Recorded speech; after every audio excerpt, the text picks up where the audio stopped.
Hey everybody, Pastor Jim here from the Indian Lake Community Church and the Lighthouse of Indian Lake. Happy Tuesday to you. A few thoughts that I wanted to share with you on this beautiful day.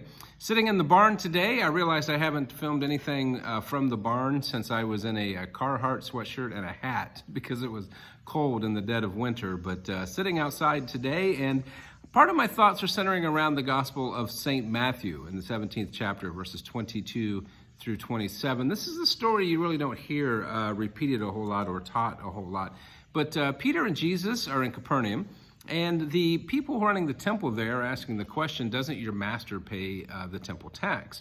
Because each male was supposed to pay 2 drachmas a year in order to finance the upkeep of the temple. And of course, there were tax collectors on hand, as they usually are, willing and able to take your money.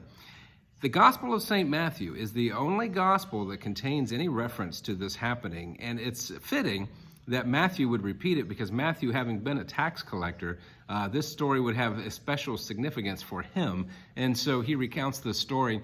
And essentially, they ask Peter at the temple, doesn't your master pay the temple tax? And Peter says, well, of course he does. And when he goes to talk to Jesus about it, paraphrasing Jesus, he says, Peter, the kings don't pay the taxes, but their subjects do.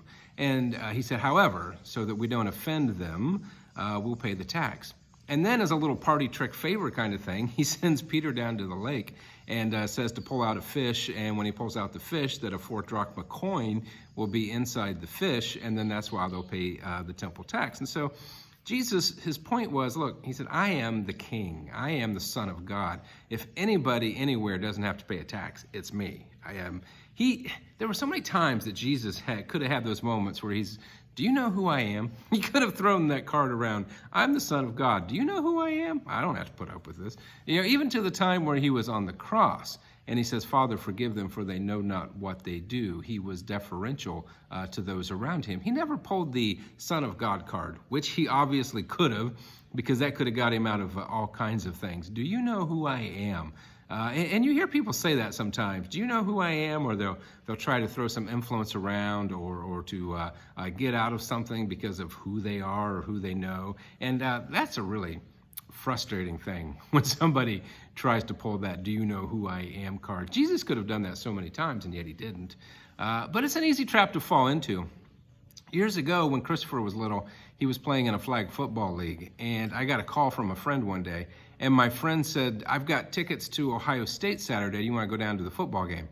And I said, no, as much as I love going down there, Chris has a doubleheader flag football. I don't think I should miss it on Saturday, so I'm going to skip and go to Chris's flag football games. And he said, yeah, that makes sense. I don't blame you. And I said, did you get good seats? And he said, well, I don't really have seats. I have press passes, and I'm going to be on the sideline and then the press box. And my next question was, well, what time are you picking me up? And so I went. Christopher refers to it as the day I was not there when he scored his one and only flag football touchdown.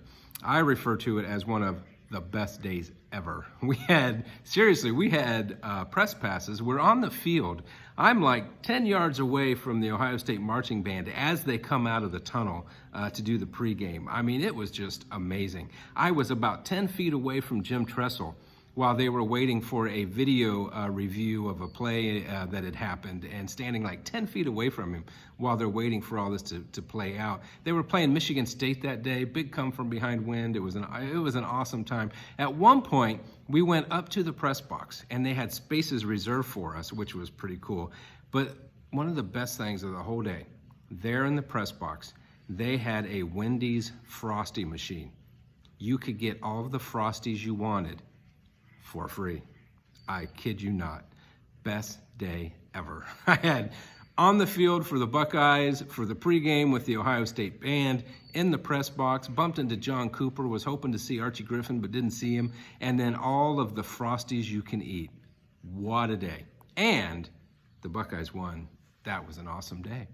I remember at one point, though, when Ohio State scored a touchdown and the whole stadium erupted and everybody was going crazy, and literally the ground shook. I mean, that's how loud it was. The ground shook.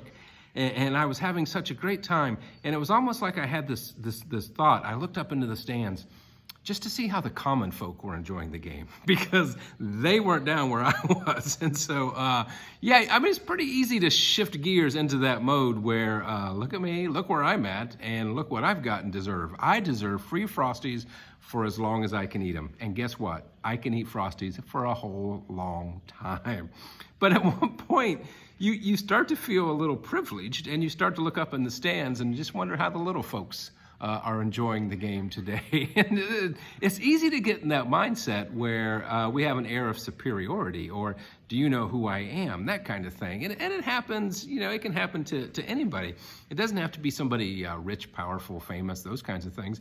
We all have our moments. Let's face it. We all have our moments where we want to play that do you know who I am or what I deserve card. It takes me back to Galatians. Paul writes in Galatians when he's talking about each one of us and how we should regard ourselves. And he says, carry each other's burdens, and in this way you will fulfill the law of Christ. If anyone thinks he is something when he is nothing, he deceives himself. Each one should test his own actions. Then he can take pride in himself without comparing himself to somebody else, for each one should carry his own load. Do not be deceived. God cannot be mocked. And then Paul goes on to say later on, he says, may I never boast except in the cross of our Lord Jesus Christ, through which the world has been crucified to me and I to the world. I don't care who we are. I don't care what we have. I don't care what we've accomplished or who we know. There is no reason to boast in this world. If somebody asks you the question, do you know who I am? The best response is yes, a child of God the same as I. Isn't that a beautiful thing? And I don't know the response you'll get, but it's true.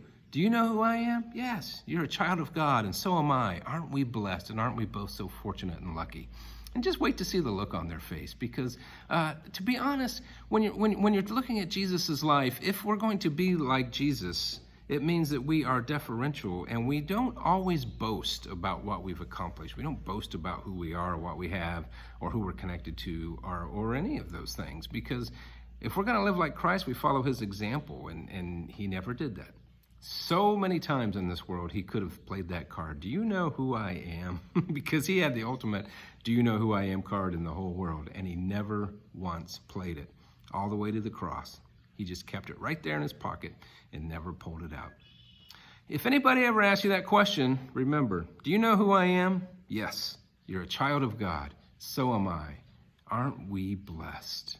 Anyways, good talking to you. Hope to see you soon. God bless and take care.